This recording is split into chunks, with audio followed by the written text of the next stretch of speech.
মাত্র একটি প্রাণী হত্যার কারণে গোটা একটি শক্তিশালী জাতি ধ্বংস হয়ে গিয়েছিল জানেন। আল্লাহর পাঠানো সেই অলৌকিক উটনীকে হত্যা করার পর কি ভয়ানক পরিণতি হয়েছিল সামুদ জাতির। নবী সালেহ আলাইহিসসালাম পাহাড়ের বুক চিরে আল্লাহর হুকুমে এক বিশাল উটনী বের করে আনলেন। শর্ত ছিল একদিন এই উটনী পানি পান করবে আর একদিন পুরো গ্রামবাসী।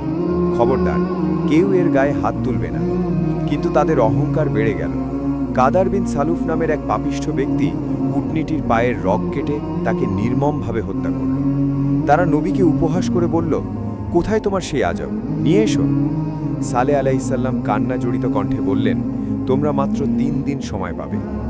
প্রথম দিন তাদের সবার চেহারা হলুদ হয়ে গেল, দ্বিতীয় দিন রক্তের মতো লাল, আর তৃতীয় দিন কয়লার মতো কালো হয়ে গেল। তারা বুঝল মৃত্যু ঘনিয়ে এসেছে। চতুর্থ দিন ভোরে আকাশ থেকে এলো এক বিকট শব্দ, আস-সাইহা, এবং নিচ থেকে শুরু হলো প্রচণ্ড ভূমিকম্প।